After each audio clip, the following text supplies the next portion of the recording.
reiterando, como les indicaba, mi agradecimiento a Enalicase por la invitación que me han hecho llegar. Les decía que vamos a tratar el tema referido a principios y garantías del nuevo modelo procesal penal, del nuevo Código Procesal Penal. Es importante hacer algunas consideraciones generales, cuáles son de señalar e indicar que estos principios y garantías de un modelo procesal están plasmadas de manera explícita o de manera implícita en el marco constitucional, vale decir, en la Constitución Política del Perú. Y no solamente en la Constitución, sino además también en algunos tratados internacionales. Es por ello que es necesario que a la persona, el estudiante, el profesional, el operador jurídico que quiera inmiscuirse en un proceso penal, debe necesariamente manejar principios del proceso penal. Implica que un operador jurídico no puede ir a un proceso penal si no maneja todo este marco general de principios que van a orientar el proceso penal.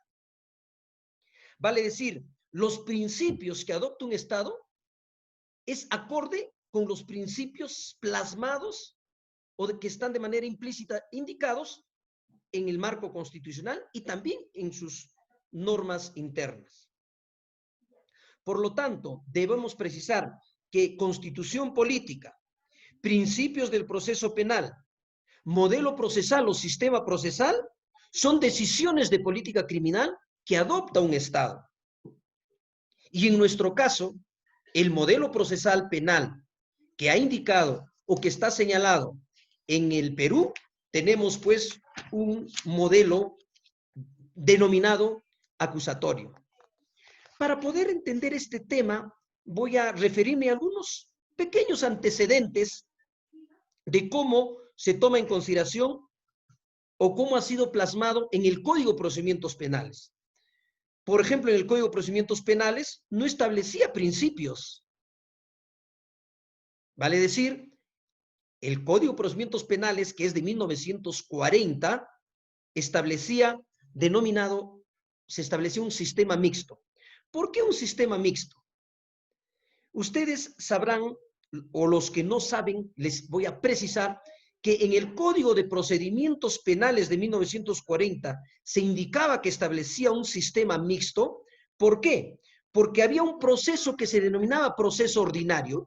¿Y qué viene a ser este proceso ordinario? Implica que tenía dos etapas este proceso ordinario. Una etapa de la instrucción y la etapa del juzgamiento. Vale decir que en ese modelo procesal de 1940, denominado Código de Procedimientos Penales, estaba dividido en dos etapas. Pero ¿quién llevaba a cabo estas etapas? La primera etapa, denominada la etapa de la instrucción, después le llamaron también de periodo investigatorio, la llevaba a cabo un juez penal. ¿Ok?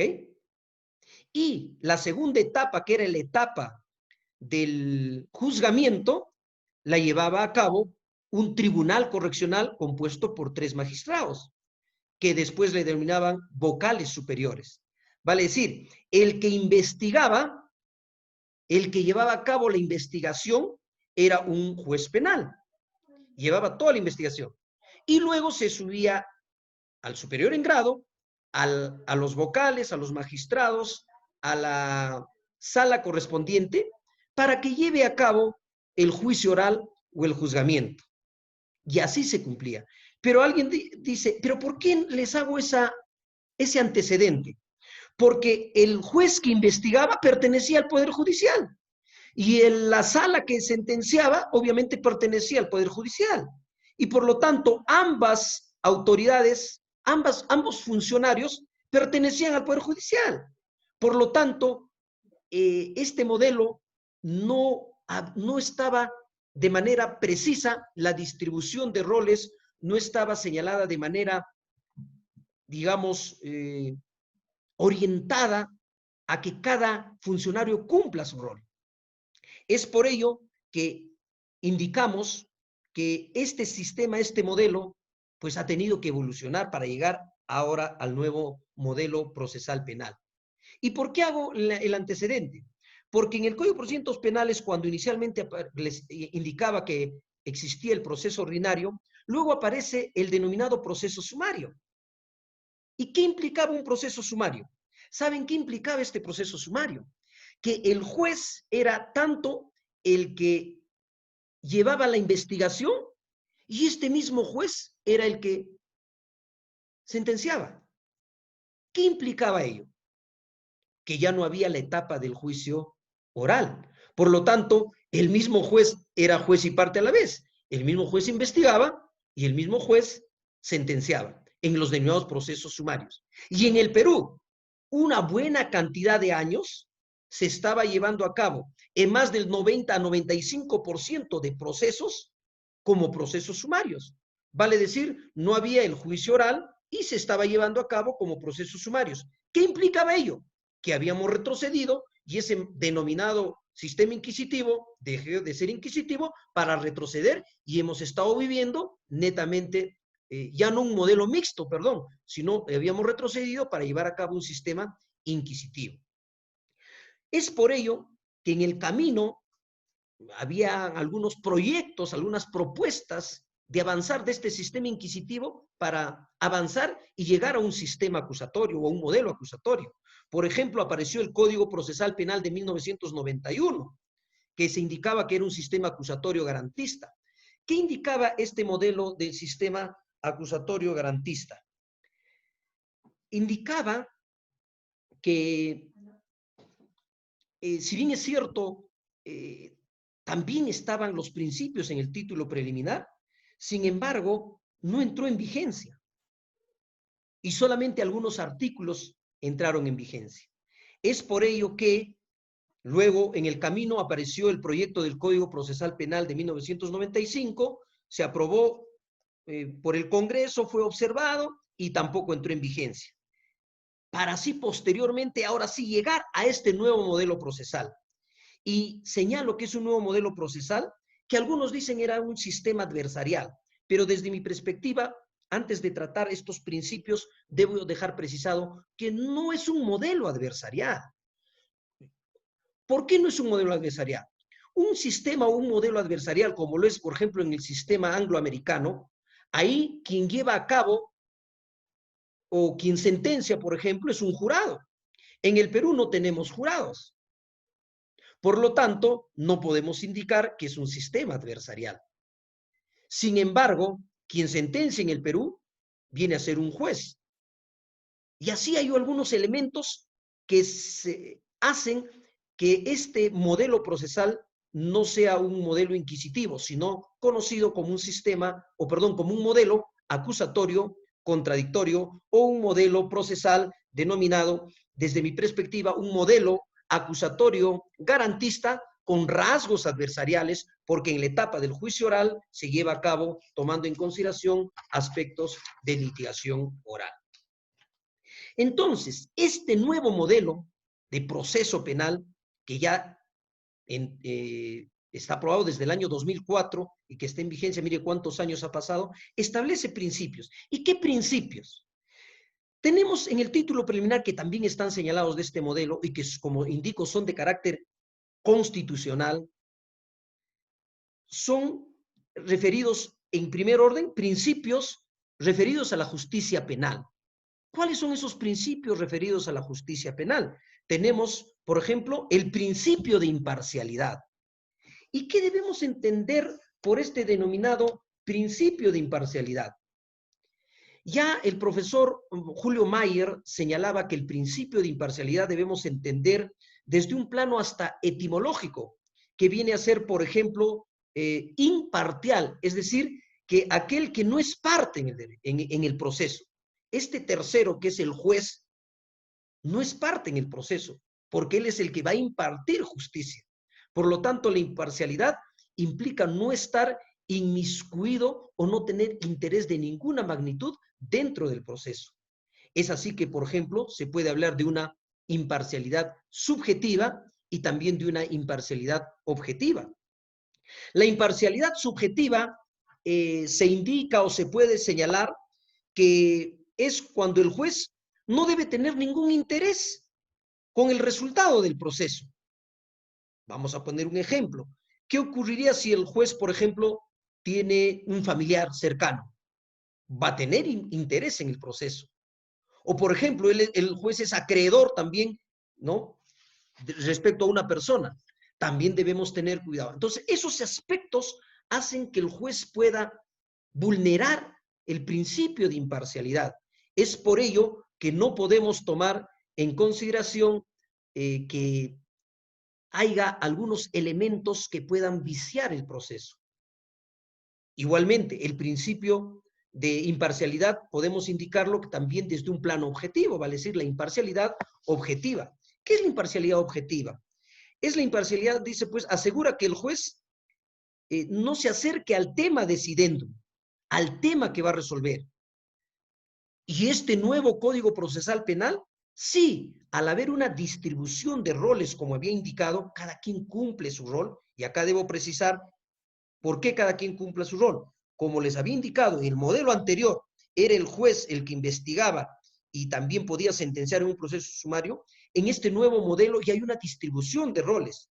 Cada sujeto procesal cumple un rol. El Ministerio Público, por ejemplo, es el órgano persecutor del delito y tiene su rol de investigar, de perseguir el delito. Y el juez va a cumplir su papel fundamental, que es de juzgar y sentenciar. Entonces hay una distribución de roles de manera mucho más idónea, de manera mucho más concreta. ¿Y cómo podría vulnerar el juez la imparcialidad? Desde un punto de vista de la imparcialidad objetiva. Ejemplo, lo que indicábamos en el modelo anterior. Si el juez él mismo investigaba y él sentenciaba, pues estaba vulnerando principio de imparcialidad, no, desde un plano objetivo.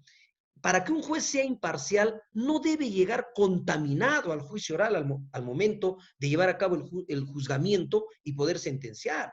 No puede estar contaminado. Es decir, en el nuevo modelo procesal, cuando el fiscal, el Ministerio Público, lleva a cabo la investigación preparatoria, como todos tienen conocimiento, y luego hay una etapa intermedia que lleva a cabo el juez de investigación preparatoria y la investigación, el Ministerio Público. Cuando va al juicio oral, se eleva, obviamente, una carpeta, un expediente para llevar a cabo el juicio oral y se emite un auto de enjuiciamiento. El juez no debe estar imbuido o no debe conocer ese expediente, porque si este juez lee ese expediente, lee los actos de investigación que se han llevado a cabo, está contaminándose con el caso. Por lo tanto, se puede vulnerar el principio de imparcialidad desde un plano objetivo en este aspecto. Entonces, por eso es importante que el principio de imparcialidad debe estar de manera garantizada dentro del proceso. La mejor garantía de desarrollar un proceso es que el órgano jurisdiccional esté imbuido de este principio de imparcialidad.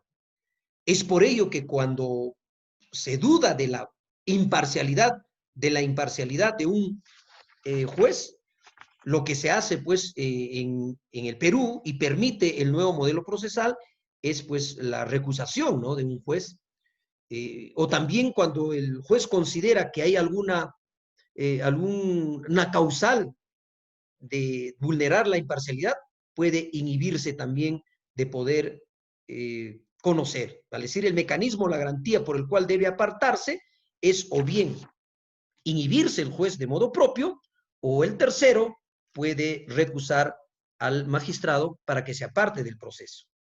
Bien, entonces es el principio, viene a ser un principio de la justicia penal, el principio de imparcialidad. ¿Qué otro principio también tenemos en el nuevo modelo procesal? Viene a ser principios referidos a la justicia penal, como indicaba. Es el principio de plazo razonable. ¿Qué entendemos por el principio de plazo razonable? La doctrina pues ha señalado o ha establecido que es el plazo, o entendemos por el plazo razonable, es el plazo que es el espacio de tiempo dentro del cual pues se debe realizar un determinado acto procesal, ¿no? Vale decir, el plazo razonable es el plazo taxativamente señalado en la norma respectiva. Ejemplo, si se establece en la investigación preparatoria 120 días para investigar, pues ese es el plazo, ¿cierto? Obviamente con el ampliatorio respectivo. Entonces, el plazo razonable es respetar esos plazos establecidos. Sin embargo, no debemos olvidar que también existe dentro de este plazo razonable el plazo necesario. ¿Qué implica? Si bien es cierto, hablemos solamente del plazo de la investigación preparatoria de 120 días. ¿Qué ocurriría si ya se llevaron a cabo todas las diligencias de investigación, se han reunido todos los actos de investigación y ya no hay más actos que realizar y recién estamos en los 90 días? El representante del Ministerio Público va a esperar que se cumplan los 120 días para dar por terminada la investigación preparatoria y luego de ello poder recién emitir el pronunciamiento correspondiente. No, si ya no hay nada más que desarrollar, ya se cumplió el plazo necesario como parte integrante del plazo razonable. Por lo tanto, ya debe emitir pronunciamiento. Pero vemos que a veces no ocurre eso, no se espera más bien el plazo establecido taxativamente y también el plazo ampliatorio que establece la normatividad. Pero ocurre aún más. ¿Y por qué es necesario respetar el principio de plazo razonable? Por lo siguiente, ¿qué ocurre? Si la normatividad, como ejemplo, establece, como es uno de los procesos comunes, 120 días para poder llevar a cabo el periodo investigatorio y el ampliatorio correspondiente, y se culmina, ya se venció el plazo, y por OB, ya el representante del Ministerio Público no ha llevado a cabo actos de investigación que son de su responsabilidad, pues eso ya escapa del imputado. Entonces, ¿qué podemos hacer en estos casos? Y seguramente en el desarrollo de los módulos les van a explicar y también van a saber. En este aspecto, por ejemplo, el nuevo modelo se establece que se puede pedir una audiencia por el vencimiento del plazo, ¿cierto? Entonces, es importante darnos cuenta que estos principios que están consagrados en el título preliminar, que tienen rango constitucional, que tienen rango de la convención, reconocido por la convención y tratados internacionales, pues nos van a orientar para poder hacer respetar dentro de un proceso correspondiente. Igualmente, dentro de la justicia penal, otro principio tenemos, por ejemplo, el principio de juicio previo. ¿Qué entendemos por el principio de juicio previo? Y que yo sé que la mayoría de personas, estudiantes, operadores jurídicos, representantes del Ministerio Público, Poder Judicial, conocen estos principios, pero siempre es necesario precisarlos, reforzarlos. Por el principio de juicio previo se entiende que ninguna persona puede ser condenada o puede ser sentenciada si previamente no se ha seguido un juicio oral, un juzgamiento con todas las garantías y cumpliendo otro tipo de principios, a su vez, como es el principio de publicidad, el principio de oralidad, el principio de inmediación. Vale decir que esta garantía, este principio constitucional, como es el principio del juicio previo, indica o implica que una persona para que pueda ser condenada, una persona para que pueda ser sentenciada, necesariamente debe previamente seguírsele todo un juicio oral, todo un juzgamiento, respetando principios dentro también de este juicio oral. Vale decir, había una máxima jurídica, no hay sentencia si no ha habido juzgamiento. Es por ello que debemos respetar. Vale decir, este principio del juicio previo es un principio, en realidad, del juzgamiento o de esa tercera etapa. Pero sin embargo hay autores, hay procesalistas que dicen que además no solamente debemos entenderlo como el principio de juicio previo, sino también como el principio del debido proceso. ¿Y qué entendemos por el principio del debido proceso? Mucho más amplio. Mientras por el principio de juicio previo entendemos que una persona no puede ser sancionada Si previamente no se ha seguido un juicio oral, respetando principios a su vez dentro del juicio oral, como el principio de publicidad, oralidad, inmediación, continuidad, como hemos indicado, se debe entender, sin embargo, de manera amplia como principio del debido proceso. Que una persona no debe ser sancionada si previamente no se ha seguido todo un proceso penal, principio del debido proceso, con las garantías del caso. Y ahí vemos todos los principios que deben recorrer durante todo este proceso penal. Principio de igualdad de armas, principio del derecho de defensa, principio de presunción de inocencia, etcétera, etcétera, etcétera. Es decir, el principio del debido proceso es mucho más amplio, es como un principio continente y que contiene otros subprincipios. Bien, igualmente, entonces otros principios que tenemos también que respetar en el proceso, por ejemplo, tenemos el principio de oralidad. ¿Y qué mejor, no? Miren, ¿por qué el principio de oralidad? Si nosotros aludimos al sistema anterior que tenía el Código de Procedimientos Penales, era escritural. Vale decir, todo se llevaba a cabo mayormente de manera escrita. Por lo tanto, este nuevo modelo se dice o se señala que también es un sistema de audiencias, tiene más de 80 audiencias, audiencia de prisión preventiva, audiencia de tutela, audiencia de control de plazo, etcétera, etcétera, etcétera. Vale decir que por el principio de oralidad debemos entender que para que el juez tome una decisión, necesariamente debe llevarse en una audiencia y de manera oral. Es decir, ya no solamente el principio de oralidad es correspondiente del juicio oral, sino el principio de oralidad puede llevarse a cabo durante el desarrollo de todo el proceso.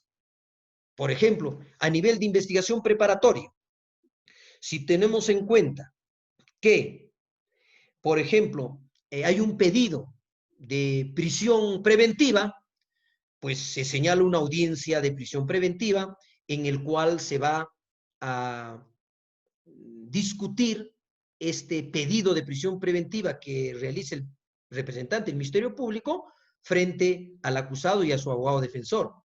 Y lo van a hacer de manera oral, ¿correcto? Esa discusión. Obviamente ahí ya van a entrar a tallar cuando toquen medidas cautelares, cuando son los requisitos de la prisión preventiva, que deben ser concurrentes, la suficiencia de elementos graves elementos de convicción, la pena probable, el peligro de fuga, el peligro procesal, etcétera. Todos esos aspectos que van a discutir seguro en los módulos de más adelante se van a llevar a cabo, pero porque justamente se tiene que respetar esas audiencias en base a los principios que orienta a todo el proceso penal.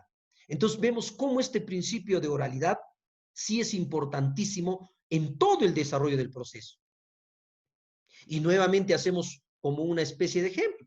En el Código de Procedimientos Penales que les había indicado, cuando solamente había, por ejemplo, se llevó los procesos sumarios que les había indicado, que se llevaba a cabo por el mismo juez y el mismo juez sentenciaba, llevaba a la investigación preparatoria y sentenciaba, ya no había lo que se denomina, no había el juicio oral. Por lo tanto, este principio en realidad estaba pues desarticulada. Por eso estábamos viviendo en un sistema inquisitorial. En cambio, ahora no. La oralidad más bien se ha ampliado para todo el proceso y para todas las audiencias. Por eso es que algunos conocen a este nuevo modelo procesal como un modelo o como un sistema de audiencias. Porque para poder resolver el juez necesariamente tiene que citar audiencias y estas audiencias se llevan de manera oral. Y es más, ahora sí, la oralidad también en la tercera etapa, que viene a ser la etapa del juicio oral, se lleva de manera mucho más, digamos, certera, mucho más precisa. ¿Por qué? Porque estos, por ejemplo, si el Ministerio Público en el nuevo Código Procesal Penal se indica que lleva a cabo actos de investigación, luego en la etapa intermedia, después de la etapa intermedia y el debate de si hay acusación tanto sustancial y formal pasa al juicio oral, en el juicio oral se va a tener que respetar a su vez otros subprincipios y es ahí solo lo que el juez oye, escucha, lo que se debate le va a servir para sentenciar. Lo que no escucha, lo que no se debate, no va a poder servir como fundamento de sentencia. Por eso es importante el principio de oralidad. Entonces, volvemos a reiterar que el principio de oralidad es un principio no solamente importante, sino creo que es pilar en este nuevo modelo procesal. ¿Y por qué? Porque, ¿qué permite, digamos, este principio de oralidad en este nuevo modelo procesal? Un aspecto fundamental que permite este nuevo modelo procesal en base al principio de oralidad es que permite la humanización del conflicto, porque la persona va a estar ahí, escuchando, oyendo. Entonces, eso implica que va a humanizar el conflicto. Pero no solo ello, además que va a agilizar el proceso, porque imagínense, antiguamente se presentaba un escrito hasta correr traslado, hasta que absuelvan, y todo tenía que ser por escrito, pues las cosas definitivamente se ampliaban más. En cambio, ahora sí, y el juez juega un papel importante, por ejemplo, cuando se lleva una audiencia, ejemplo, retrocediendo, una audiencia de prisión preventiva. El juez puede moderar, señalando que pueden tener un plazo respectivo, ¿no? O perdón, un tiempo respectivo, digamos, unos 10, 15 minutos de acuerdo a la naturaleza y a la complejidad de cada caso concreto. Al ocurrir eso, ¿qué va a suceder? Que va a agilizar más el proceso. Inmediatamente después de escuchar a las partes, pues va a resolver el juez. Es entonces fundamental tomar en consideración este principio que es el principio de oralidad. Y obviamente se presenta de manera mucho más precisa, como las había indicado, en el juicio oral, que es la etapa estelar de este nuevo modelo procesal penal. Obviamente alguien va a decir, sí, en el principio de oralidad, en el juicio oral, y es ahí como cuando les indicaba, recuerdan que les decía que este es un modelo acusatorio garantista con rasgos adversariales. ¿Por qué rasgos adversariales? Porque en el sistema adversarial, en el sistema angloamericano, por ejemplo, como es en Estados Unidos, manejan bastante lo que es la litigación oral. Y ahí, en esta etapa estelar, como es el juicio oral, ahí se maneja todas estas estrategias de litigación oral, lo que es el interrogatorio, el contrainterrogatorio, las objeciones de manera oral, verbal, lógica. ¿Ven? Entonces, ahí en el juicio oral como etapa estelar, como tercera etapa del proceso, ahí también se plasma de manera mucho más precisa, efectiva, este principio de oralidad. Y también, ¿qué otro principio fundamental que pertenece a las diferentes audiencias y también al juicio oral propiamente dicho? Es el principio de publicidad. Si nosotros sabemos, si bien es cierto, hay algunas audiencias donde no puede asistir las partes, pero la mayoría de audiencias son de manera pública. Y por eso se respeta el principio de publicidad. El principio de publicidad implica que las partes deben conocer todo el proceso. Y no solo las partes, pues, sino también el público, el ciudadano de a pie. Y está permitido por ello en las audiencias y también en juicio oral que puede ingresar cualquier persona de la colectividad para saber cómo se está juzgando una persona o cómo se está llevando a cabo una audiencia. Se decía que no hay mayor juez que la sociedad. Y hay personas que sí están sentadas y dicen, hoy sí, mira, estamos escuchando esta parte, tiene la razón.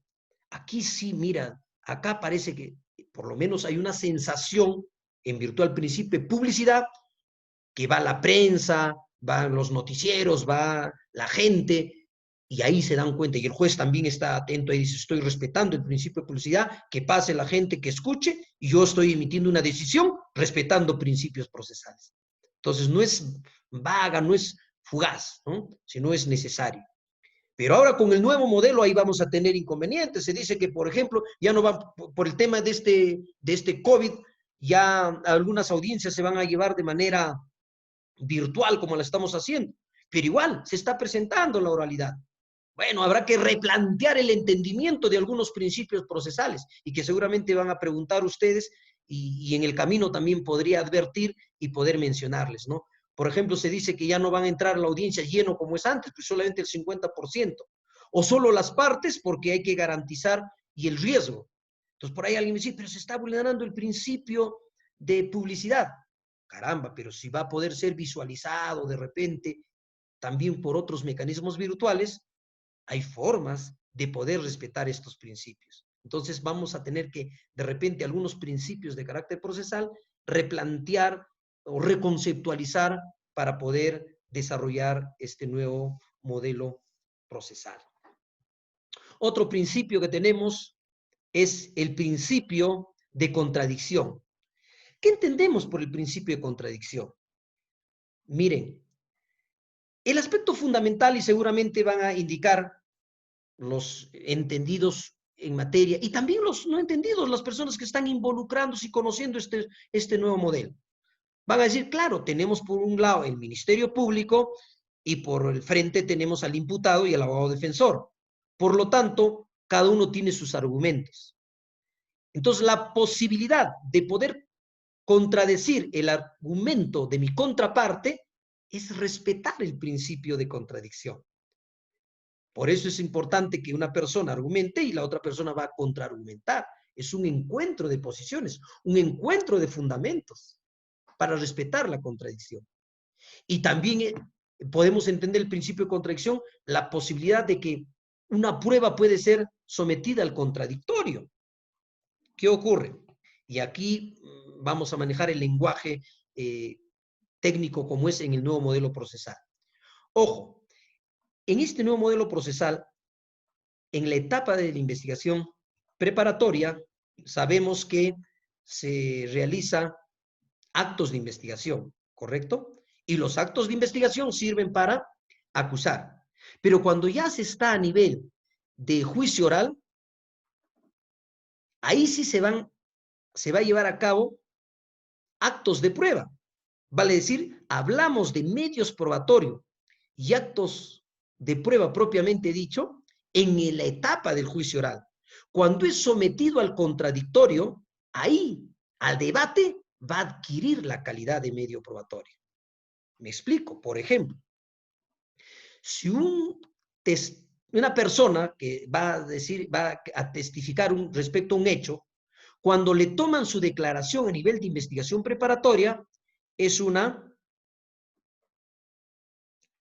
de investigación, ¿correcto? Le llaman técnicamente también declaraciones previas. Pero eso no es medio probatorio. Esta persona que ha declarado a nivel de investigación preparatoria ante el fiscal, cuando ya llega al juicio oral, ahí va a tener que asistir esta persona. Y esta persona va a tener que ser examinada ahí. Ahí entonces va a ocurrir el interrogatorio, el contrainterrogatorio, va a estar sometida a principios, al debate, a la contradicción, y la declaración que brinda este testigo, ahí va a adquirir la calidad de medio probatorio, de una declaración testimonial. Entonces alguien diría, pero ¿para qué entonces le toman la declaración a nivel de investigación preparatoria? ¿Por qué? Porque esta declaración que rindió a nivel del Ministerio Público es conocida como una declaración previa. ¿Para qué va a servir?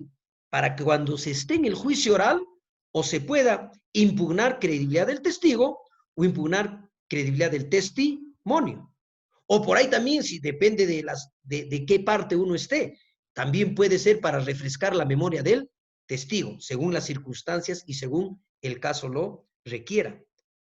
¿Ven? Entonces, ¿por qué la importancia de saber y respetar también este principio que viene a ser el principio de contradicción? Otro principio interesante recogido en este nuevo modelo procesal. Bueno, yo hablo de un nuevo modelo procesal, pero algunos ya me han dicho, ¿cómo va a decir nuevo Código Procesal Penal? Si ya es del 2004, mire qué año ya estamos. Bueno, se denomina nuevo Código Procesal Penal, pero en realidad pues ya está siendo viejo tantos años que ha pasado, ¿no? Es por cuestiones de denominación, por favor, porque ya sabemos que este modelo procesal corresponde al año 2004. Bueno, les señalaba que otro principio que consagra es el principio de igualdad de armas.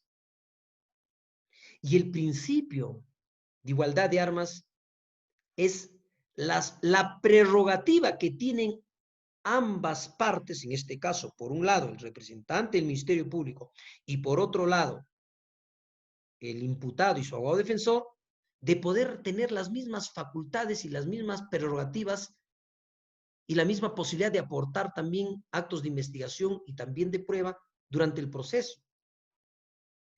Y es importante indicar que no solamente pues debe estar de manera abstracta, decir sí hay igualdad de armas, y hay que tener sumo cuidado.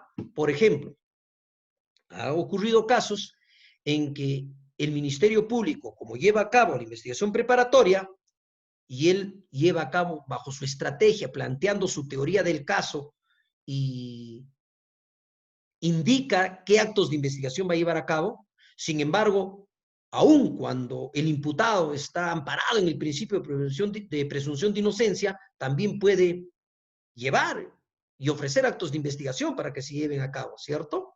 Sin embargo, ocurre que en algunos casos, algunos fiscales indican, dicen, no, primero la incidencia probatoria, ponen trabas para no aceptarte un acto de investigación. Entonces pueden estar privándonos del derecho de libertad probatoria o el derecho de defensa. Hay que tener mucho cuidado. ¿Por qué? Porque ya, número uno, ojo, ya no está, ¿dónde está esa igualdad de armas? Si el fiscal es el que lleva a cabo todo y a veces te impide presentar. Producto de eso y vulnerarse otros principios constitucionales, se puede plantear también tutela de derecho ante el juez de investigación preparatoria para que sí nos admitan ese acto de investigación y que a futuro también se pueda llevar a cabo un elemento de prueba.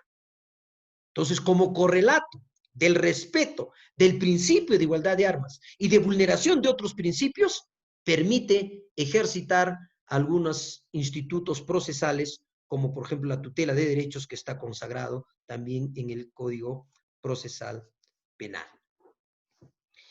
Igualmente, tenemos, por ejemplo, el principio de la doble instancia.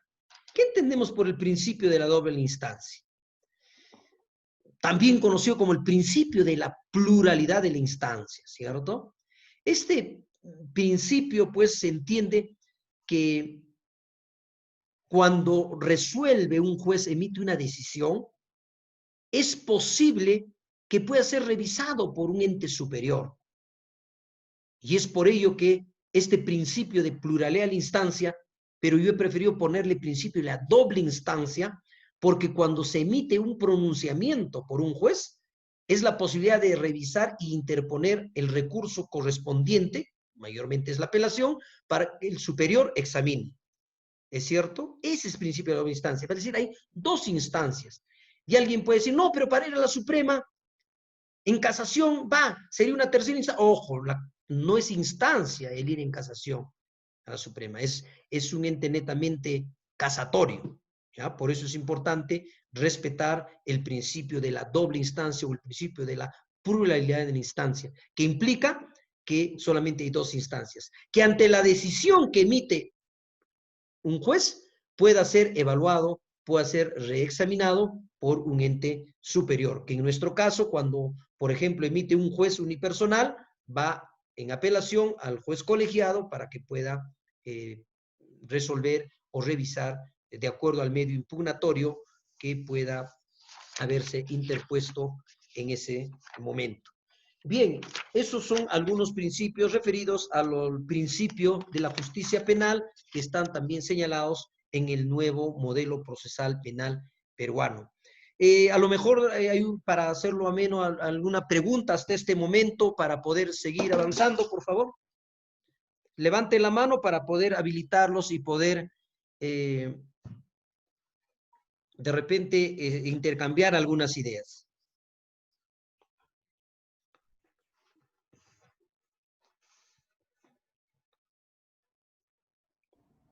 A ver, colegas, doctores, estudiantes. Bien, bien, buenas noches, doctor. Hacer una pequeña consulta o pregunta.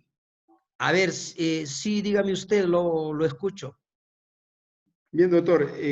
Lógicamente, escuchando lo que es la clase y la ponencia que se está realizando sobre los principios del nuevo Código Procesal Penal, quiero enmarcarme sobre todo lo que es el principio de la presunción de inocencia. Sabemos que hoy en día, lógicamente, tenemos a mi parecer y a mi punto de vista, toda vez que yo soy un abogado litigante, el Código Procesal Penal no lo veo tan garantista, ni tampoco que defienda todos los derechos fundamentales de la persona, como dice la Constitución. Toda vez que hoy en día este Código Procesal Penal, en los casos lo que es la presunción de inocencia, se va a vulnerar bastante lo que es cuando se hacen lo que es los casos de aquellas personas que fueron, ¿no?, encontradas en flagrante delito, lo que es en los juicios. Aquí este Código Procesal Penal, antes que a la persona se lo pueda, lo que es la presunción de inocencia, ya se lo ha juzgado, lo que es aquí en los procesos inmediatos, lo que es en los procesos inmediatos que ya se vienen realizando. Aquí se viola lo que es sobre todo la presunción de inocencia, toda vez que el código dice, ¿no?, aquella persona que mientras no se ha probado su culpabilidad, será inocente. Y en las prisiones preventivas, hoy en día, antes que supuestamente los fiscales, hoy en día, sobre todo el fiscal hoy en día hace el trabajo de lo que es de investigar todo lo que es el proceso. Y posiblemente con unas pruebas que él considera, dan la prisión preventiva a una persona. Y mi pregunta sería, señor ponente, en este caso, la presunción de inocencia, ¿cómo estaría desarrollándose dentro de esos procesos especiales que hoy en día eh, se vienen realizando? Bien, gracias por su pregunta. Sí, y justamente como continuación del tema, el principio que iba a tratar y que está en el título preliminar del Código Procesal Penal, en el artículo 2, es el principio de presunción de inocencia. Lo que usted alude, obviamente causa bastante preocupación. No es que el código no sea garantista. El nuevo Código Procesal Penal sí es de corte garantista y respeta garantías.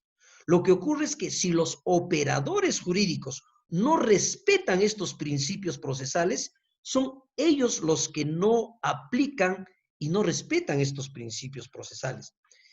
Considero yo que es fundamental poder aplicar algunos institutos procesales. Miren, para, por ejemplo, como usted indicaba, es una persona que ha cometido aparentemente un hecho con apariencia delictiva, ya se le trata como si fuera culpable. Es como una sentencia anticipada, lo tratan ya como un delincuente.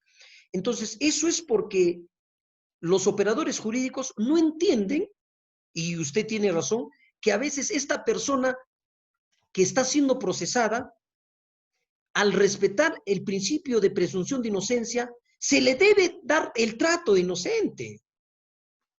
Pero sin embargo, hasta cuando llega la policía, a veces dice, a ver, pase usted, siéntese acá encima, delincuente, no es posible. Mire, usted indica eso, ¿cierto? También he visto en algunos casos. Vale decir, pero los órganos encargados de perseguir el delito, de investigar el delito, ya están tratándolo como si fuera un delincuente. Entonces, pero no es por culpa del nuevo modelo procesal penal, es por culpa de que los operadores jurídicos no cambian de chip para que pueda funcionar bien este nuevo modelo, porque la gente está viviendo todavía con un chip anterior, un chip inquisitivo, un chip inquisitorial con el modelo anterior. Entonces, los operadores jurídicos debemos cambiar de chip, involucrarnos a estos nuevos modelos y respeto de principios. Por ejemplo, cuando hay casos, como usted dice, lo llevan rápidamente a proceso inmediato. Bueno, proceso inmediato que lleven algunos temas ya pues donde está claramente precisado, hay elementos de convicción suficiente para llevar a proceso inmediato, ¿no? Por ejemplo, se me ocurre el caso de delito de violencia, perdón, de omisión a la asistencia familiar, ¿no? Claro, si se ha seguido un proceso previamente antes de pensión alimenticia, hay liquidación, se le ha hecho el requerimiento respectivo, está bien notificado a la persona, encima no quiere pagar, se le hace el requerimiento respectivo para que pague, no paga, y pues esta persona ha tenido, mire, cuánto tiempo hasta proceso, dura 1 año, 2 años de proceso de alimentos. Entonces, ¿qué es lo que se requiere ahí, por ejemplo, para poder demostrar el delito, el representante del Ministerio Público? Que haya correcto la liquidación, que haya un requerimiento de pago de esa liquidación y si no paga dándose el plazo respectivo, bajo procedimiento de denunciarlo. Entonces, en este caso, ¿para qué ya vamos a llevar toda una investigación preparatoria, etapa intermedia? Obviamente, pues puede ir a proceso inmediato. Ahí sí, pero ocurre que a veces, representante del Ministerio Público, un hecho que aparentemente puede ser de robo o casos mucho más difíciles, más complejos, llevarlo inmediatamente también a proceso. Puede vulnerarse, como usted señala, algunos principios procesales en estos aspectos, pero ¿qué debe ocurrir el abogado? El abogado también debe ir preparado cuando instan o hay incoación a proceso inmediato, pues para eso están los abogados, para poder oponerse. Señor, este proceso no puede ser inmediato. Se dice que ha robado, mentira, señor. Ese objeto que se dice que le ha robado le pertenece a mi patrocinado. Por lo tanto, eso debe determinarse en una investigación. ¿Cómo usted inmediatamente va a subir el proceso inmediato? Por lo tanto, señor juez, yo me opongo a la incoación de proceso inmediato por estos motivos y fundamentos. Entonces, va a haber elementos. Pero si un abogado no se opone a esa incoación proceso inmediato, pues a veces lo llevan rápido y a veces permitimos sin querer también a algunos abogados por desconocimiento de la norma. Y si no respetamos principios, más bien vamos a contribuir a que sí, se vulnere principios procesales. Entonces, vuelvo a reiterar, el nuevo modelo sí hay garantías y principios procesales. Lo que ocurre es que y preciso yo que a veces los sujetos procesales son los que no cumplen y no respetan estos principios procesales. Bien, tenemos también hay una persona, creo que es el doctor Rolando Oré, le vamos a dar el uso de la palabra para que pueda hacer la pregunta correspondiente. A ver, lo escuchamos al doctor Rolando Oré.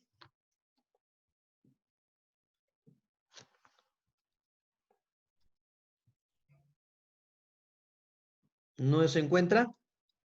Bien, si no está, vamos a continuar y sin perjuicio de poder en cualquier momento Doctor, ustedes... Ahora sí lo escucho. doctor, muy buenas noches. Primeramente, para poder felicitar, ¿no?, por la ponencia que nos está dando, simplemente nos está aclarando muchas dudas.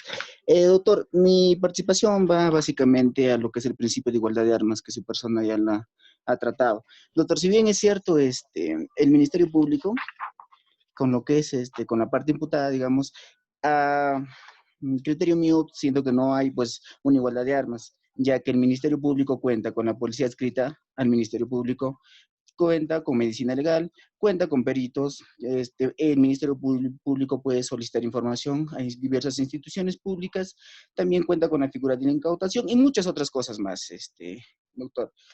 Pero cuando nos vamos lo que es a la parte imputada, pues simplemente no cuenta con ningún mecanismo, ya sea en investigación preliminar o en investigación preparatoria. Ya podemos ver este principio de igualdad de armas recién en el juicio oral, porque es ahí donde se le permite, pues, ¿no?, presentar testigos, presentar pruebas y muchas otras cosas más, ¿no? Entonces yo me voy a que tanto en investigación preliminar como en investigación preparatoria es un poco restringido esta igualdad de armas, porque como le digo, el Ministerio Público cuenta con todo un aparato judicial, ¿no?, para que pueda realizar su investigación, pero para lo que es la parte imputada es un poco más restringido. Entonces, mi pregunta va, ¿a qué le merece bueno, ¿no?, llamémoslo así, ¿no?, este principio de igualdad de armas con lo que mi persona ya le ha explicado, ¿no? ¿Cuál es su posición respecto a este principio, doctor? Muchísimas gracias. Ok, sí, yo le entiendo que sobre todo en los lugares que por escasos recursos económicos alguien está siendo procesado, no puede competir en igualdad de armas con el representante del Ministerio Público, ¿no? Yo debo también ser sincero y reconocer que en algunos aspectos, sobre todo, como le digo, de carácter económico, no resulta. Si a veces hay personas que no tienen ni para contratar un abogado, ¿cierto? Pero sin embargo, cuando se puede, desde mi perspectiva, el abogado puede ofrecer también actos de investigación y para equilibrar esa igualdad de armas, sí puede ofrecer peritajes de diferente índole. Lo que ocurre es que, como usted indica, el Ministerio Público de oficio tiene peritos, tiene médico legista, tiene todo, pero la parte no. Pero no olvidemos que ese perito es que ofrece el Ministerio Público no solamente es para favorecer al fiscal, sino este perito es para el proceso. Ojo, hay un principio que es el principio de comunidad de la prueba. Cuando se actúa en el juicio oral ese medio probatorio, no solamente es medio probatorio del fiscal, ya viene a ser un medio probatorio para el proceso. Y yo puedo agarrarme de ese medio probatorio. Pero aún más, por ejemplo, yo le comento, en el caso mío, manejamos el Instituto de Litigación Oral y Criminalística, y le explico cómo hago. Bueno, me gusta y enseñar a la gente, a todos los colegas. Vale decir, mi instituto brinda peritajes de toda índole. Tenemos peritos en grafotecnia, peritos balísticos, peritos contables, de medicina forense, de psicología forense, es decir, estamos imbuidos. Entonces, cuando nosotros vamos a un caso, por ejemplo, yo voy con mis peritos. El representante del Ministerio Público ofreció un perito, un psicólogo forense. Muy bien, yo saco el psicólogo forense en mi instituto y le digo, ¿sabe qué? A ver, ¿está bien este informe? No, está mal, acá hay cierta contradicción, vamos a emitir un informe pericial, cuestionando ese informe, ya en el juicio oral demostraremos y en el debate se hará. Y es importante. Entonces, sí, por ejemplo, lo que pasa es que en el Perú no estamos acostumbrados, y esto yo tuve la suerte que cuando estuve en Estados Unidos, copié, alguien me decía, no, usted es el inventor acá. No, ¿para qué voy a ser sincero? No soy inventor. En Estados Unidos los grandes estudios manejan también sus propios institutos de criminalística y ofrecen sus peritos. Lo que ocurre, y usted de repente me va a decir, sí, pero más le creen al perito de oficio y no al perito de parte. Eso también es cierto. A veces los jueces están imbuidos que en su chip dicen, no, el perito oficial es más creíble. Pero ojo, en el juicio oral, cuando usted lleva un experto perito, es un extraordinario, y le va a demostrar al juez, señor, no es que yo esté parcializado o como perito estoy dando la razón a la persona que me ha contratado. No, señor, la ciencia me determina esto. Y por lo tanto, mi tesis, la metodología que utilizo, los principios que utilizo son mejor. Entonces, sí, nosotros podemos, en virtud de este principio de igualdad de armas, ofrecer nuestros peritos. Pero obviamente, con la tingencia que usted ha indicado, ¿no? Por las cuestiones a veces económicas, otro índole, no hay igualdad, digamos, plena, como se quisiera. Pero yo confío en que estos peritos que pertenecen a la oficina criminalística deben entender que cuando el representante del Ministerio Público los designa como peritos, no es pues para que vayan en contra del imputado, sino deben entender, y por eso yo digo, hay que preparar a los peritos, hay que orientar a los peritos, que es para que informen y den luz para el proceso en su técnica. En cierto modo, el perito debe ser imparcial. Si realmente no hay evidencias, pues ¿por qué tiene que ir contra el imputado? Entonces, yo creo que esto sí hay que pulir en cierto modo, pero se va a ir avanzando poco a poco, considero yo, ¿no? Entonces, gracias por su pregunta. Con esa salvedad, considero que va a mejorar y habrá también instituciones, por ejemplo, yo digo, no, al Colegio de Abogados hagan también sus convenios con algunas instituciones públicas, privadas, universidades, que también gente de escasos recursos económicos también pueden brindar sus peritos de parte y hagan convenios, sino que falta motivar los colegios de abogados, colegios profesionales, estudios jurídicos, abogados. Yo creo que sí, vamos a seguir avanzando. Y en el camino yo confío en que va a mejorar la administración de justicia y respetar estos principios procesales, sobre todo el principio de igualdad de armas. Bien, a ver, creo que acá hay un comentario, permítanme leerlo, dice, soy de la misma opinión, ya que su función de los peritos es sacar a la luz la verdad sin parcializarse. Gracias por el comentario, coincidimos, sí, definitivamente. Sigan algún comentario, vamos a seguir avanzando. Algunos dicen, por favor, el audio que tienen prendido, apáguenlo para que puedan escuchar bien, porque si no, no se escucha.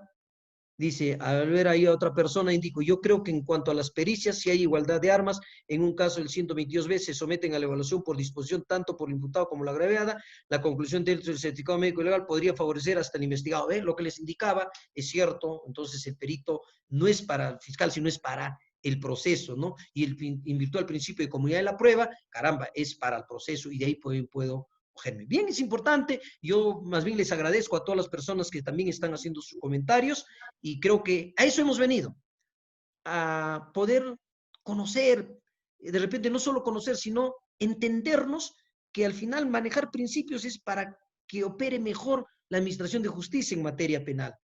Yo siempre cuando voy a dictar cursos, ponencias de todo tipo, les digo, señores, el derecho es para todos aprender, para todos manejar. Nadie es amo y dueño de la verdad. ¿Ok? Entonces, en base a eso, creo que vamos a seguir compartiendo ideas con ustedes. Les agradezco. Y vamos a continuar, por ejemplo. A raíz de su compañero, cuando decía el principio de presunción de inocencia, es cierto. Hay que tratar, a esa persona debe tratársele que está siendo procesada como inocente, mientras no se demuestre su culpabilidad en juicio. Pero que se trate como corresponde. Porque si no, pues es un saludo a la bandera. Y lo que no queremos es que sea un saludo a la bandera. Y es por eso, pero los abogados debemos también hacer respetar. Si por obvio hay por ejemplo, como se mencionaba hace un momento, si el efectivo policial indica, señor, usted cometió el delito, siéntese acá, usted es delincuente un ratito. Mi patrocinador está amparar el principio de presunción de inocencia y se merece un trato como tal. Yo le solicito a usted, señor efectivo policial, y señor representante del Ministerio Público, se merece el trato bajo el principio de presunción de inocencia y dignidad de la persona humana y que se hagan las preguntas como corresponde, dando el trato que corresponde. Entonces nosotros, aplicando principios procesales, recordando principios, vamos a hacer que se respete. Doctor, A ver, creo que una pequeña participación. Sí, lo escucho. Doctor, nada más para poder aportar lo que es en cuanto también lo que es el principio de plazo razonable y para poder entrar a ese tema puntualmente, hoy en día yo creo que los operadores jurídicos, lo que es, sobre todo lo que es el control social formal del Estado peruano, no hacen bien la aplicación lo que es lo que es la criminología. Toda vez que el policía tiene una formación en el cual que aquella persona que comete un delito ya lo van a tratar como un delincuente desde el inicio, desde los indicios. El fiscal, más aún con su mente, que es con su mente acusadora, y más aún como el sistema peruano tiene un tipo de sistema o de justicia, lo que es una teoría pura del derecho, en el cual dice, no, que lo que es, aquí no se puede ponerse la política ni el sustento del por qué ha cometido la persona el delito, porque el fiscal, desde el momento que tiene conocimiento de que una persona cometió un delito, en su teoría y en su mente ya lo van a tratar como un criminal, y más aún cuando vamos a un juicio oral y en todas las etapas del proceso, a la persona que ha cometido un delito lo tratan como un criminal. Y eso, doctor, ¿cómo podemos cambiar ese chip? Porque es más, el juez va a tener que coadyuvar su teoría del fiscal. Cuando hay las pruebas objetivas, ya aquí el agraviado, lo que es el agraviado, como se llama dentro de la criminología, como la víctima, y lo que es en este caso el imputado, como es el criminal, nadie busca el por qué ha cometido esta persona. Y es más, la fiscalía, los fiscales, no hacen aplicación de esta rama que es del derecho penal a la criminología. Simplemente son objetivos, se basan en lo que es en las pruebas objetivas y acusan. Yendo un pequeño aporte, señor ponente, frente a ese tema y también en cuanto a lo que es el principio del plazo razonable. Es verdad que este principio se tiene que aplicar en un determinado tiempo y espacio. Hoy en día los fiscales piden plazos. En este caso piden lo que es la ampliación. En cualquier delito, ampliación, 2, 3 meses más. Sí, pues, la ley les ampara, hasta hay acuerdos plenarios que les ampara. Pero ¿dónde estamos hablando de lo que es de un principio de plazo razonable? Y es más, el juez les acepta cuando el abogado de otra parte presenta control de plazo. No, hay pruebas objetivas y hay que darlo. Lo dan la razón al fiscal. Aquí lo que es en el Código Procesal Penal y en el juicio lo que es en el Código Penal, lo que es el que ha cometido un delito es tratado como un delincuente desde el inicio hasta el fin. ¿No? Nada más, señor magistrado. Muchas gracias. Bien. Sí, en realidad, debemos entender que los operadores jurídicos en el Perú también tienen que cambiar de chip.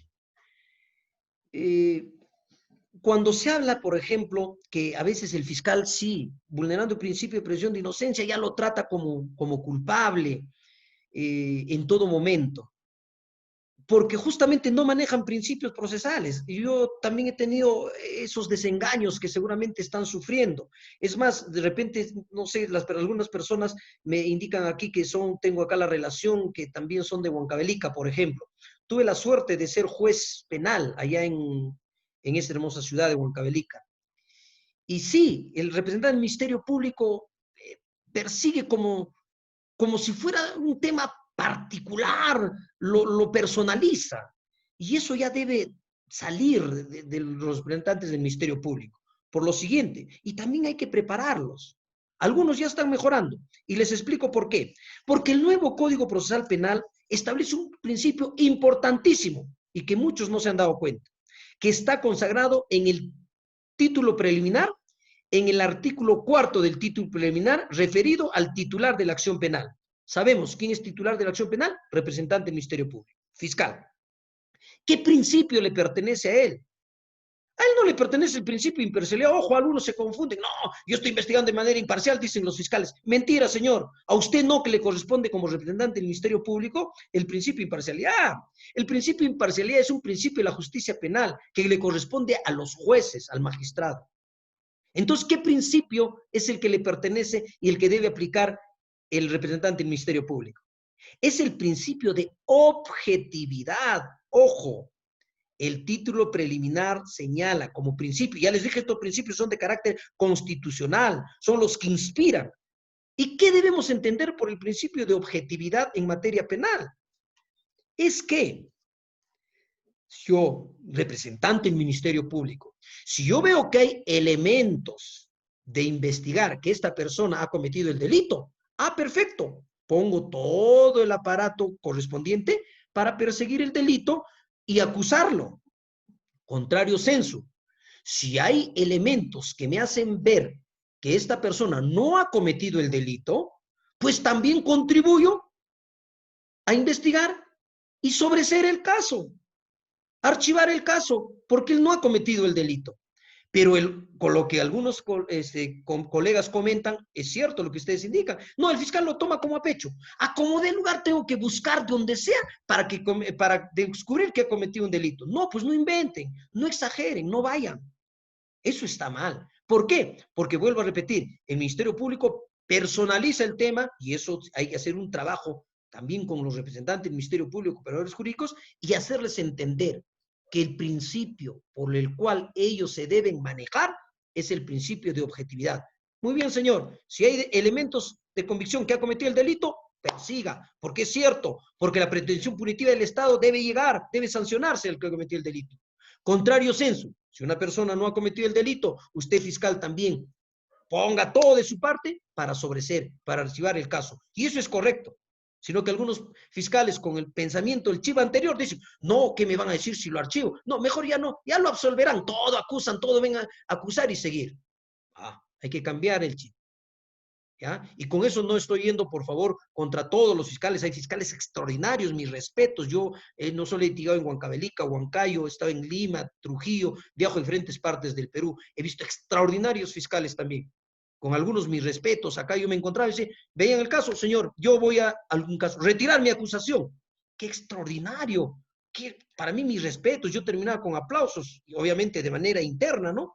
Porque sí hay gente que conoce, pero sí también hay algunos que no manejan estos principios y por eso es que hacen quedar mal pues a la administración de justicia y obviamente también a veces se duda de este modelo procesal cuando no aplican, ¿no? Por eso algunas personas dicen, no, ese modelo no sirve. No, falso.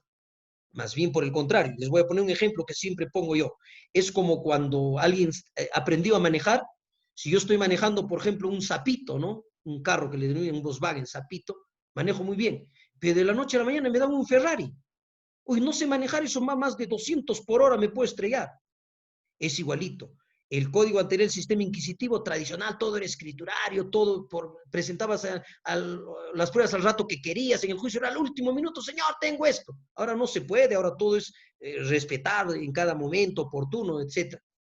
Entonces es igual, eso yo digo, ¿no? Hemos estado trabajando con el sistema anterior, que era un Volkswagen, un Zapito, y este nuevo modelo procesal penal es un Ferrari, caramba. Es mucha máquina para los operadores jurídicos. Entonces, ¿qué debemos hacer todos? Prepararnos, conocer, manejar bien este nuevo Ferrari y manejar a la perfección y vamos a correr mucho más rápido. Y este proceso va a ser ágil y va a mejorar la administración de justicia. Por eso yo estoy convencido que sí va a avanzar el tema y va a mejorar la administración de justicia. A ver, vamos a ver algunos comentarios. Dicen, doctor, buenas noches. Asimismo, colegas, de la experiencia propia, A ver, vamos a bajar, si me bajo un poquito. De la experiencia propia, he observado que si bien los operadores de justicia en ciertos casos, sea juez o fiscal, contravienen muchos principios del derecho penal y procesal penal, pero los abogados defensores son los que tienen que hacer respetar mediante los mecanismos que los faculta. Claro, eso lo dice Jonathan Lipa, ¿no? Que los mecanismos que nos faculta como abogados, lógico, definitivamente, es cierto. Si nosotros como abogados hacemos respetar, vamos, dice, como abogados defensores son los que tienen que hacer respetar mediante los mecanismos que nos faculta, como la tutela de derecho, lo que les indicaba, es cierto.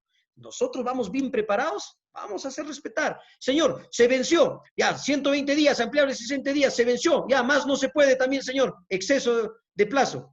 Ah, plazo razonable. El fiscal va a pedir un ratito, señor, no puede pedir más, ya se le venció absolutamente el plazo razonable en su máximo término, máximo plazo, perdón. Entonces, ¿qué se hace? Allá, control de plazo. Solicito audiencia de control de plazo, señor juez, mire, ha pasado tantos días, sumando, ya se pasó en exceso. Por lo tanto, vía control de plazo, que se le dé por vencido y con lo que tenga que se pronuncie. Entonces, ¿qué va a hacer el juez de investigación preparatoria, que es un juez de control de garantías? Por vencido el plazo, pronúnciese, señor juez. O perdón, señor fiscal. No hay otra. Nosotros tenemos que hacer respetar. Igual, ¿qué dice? A ver, tenemos a Rodrigo. Opino lo mismo que en la prueba indiciaria nos falta mayor manejo por parte de los fiscales y jueces. Todos tenemos que imbuirnos, jueces, fiscales, abogados, defensores de oficio. Todos estamos en un camino. El deber del abogado es lealtad para con la administración de justicia. Todos debemos prepararnos en temas de prueba indiciaria. Por ejemplo, para sentenciar, en prueba indiciaria tenemos que tener un dato indiciario, un dato hecho probado. Además debe haber aspectos corroborantes, conocer la jurisprudencia, la doctrina. Entonces, todos, vuelvo a repetir, tenemos. Y eso nos da el principio, pues, ¿no? Lógico, para poder, retomamos, si el principio de presunción de inocencia implica que toda persona que está en un proceso se le considera inocente mientras no se le demuestra la culpabilidad, ¿cómo se debe destruir? El Ministerio Público, ¿qué debe hacer para destruir ese principio de presunción de inocencia? Debe realizar toda una actividad probatoria. Y esa actividad probatoria es demostrar, con medios probatorios que se va a actuar el juicio oral, que sí ha cometido el delito. Porque si no, va a ser absuelto por insuficiencia de pruebas. Pero si nos demuestra el fiscal que sí ha cometido el delito con pruebas, o vía prueba indiciaria, pues van a sentenciar al patrocinado que tenemos. Entonces, ¿qué debemos hacer los abogados? Aun cuando nuestro patrocinado está imbuido del principio de presunción de inocencia, no tiene la obligación, pero yo particularmente siempre digo, señores, no se confíen, pues el principio de presunción de inocencia es, no, mi patrocinado está amparado en el principio de presunción de inocencia, y como tal, se presume inocente, y ya, pues, el que tiene la obligación de demostrar y la carga de la prueba es el Ministerio Público, que lo haga. No, señores, yo siempre les sugiero, así lo tengan, ustedes aporten actos de investigación, y en el juicio oral actúen pruebas para contribuir y demostrar más bien que nunca ha sido inocente. Alguien me dice, pero usted está vulnerando principios. No, señor, no vulnero. Yo quiero garantizar más bien y demostrar que mi patrocinado es inocente para que se den cuenta que sí, en un proceso también respeto principio de aguas, de armas, principio del respeto de derecho de defensa, de aportación de pruebas, etc. Entonces, ¿por qué? Porque hay que garantizar también la defensa. Es una defensa eficaz, una defensa activa.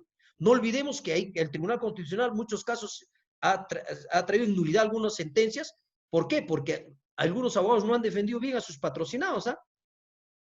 Y algunos decían, y eso es cuando hablamos, ya me adelanto, al principio de derecho de defensa, porque la defensa es material cuando la hace el mismo procesado, y la defensa técnica es la que hace su abogado defensor.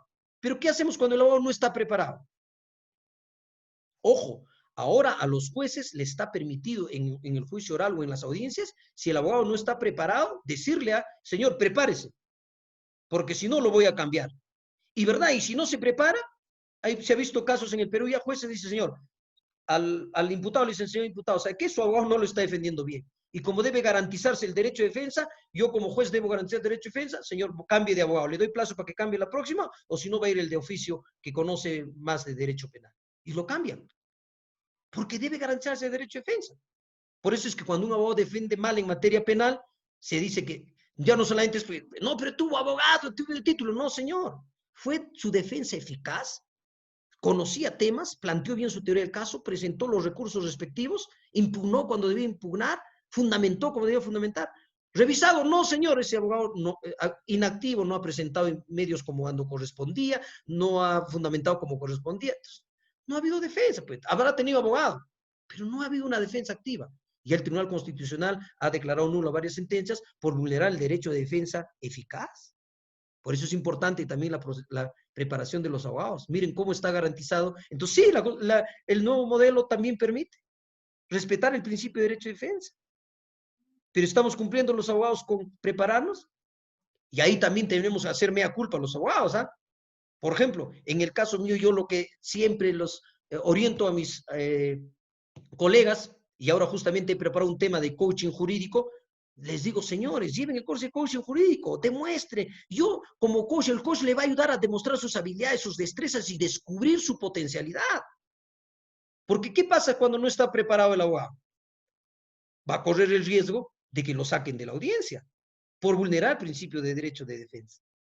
¿Se dan cuenta? ¿Ves? Miren cuánto entonces es importante. Entonces yo les digo, señores, cada quien especialícese. Usted civilista, civil, laboralista, en laboral. El tema penal, penal. El tema tributario, tributario.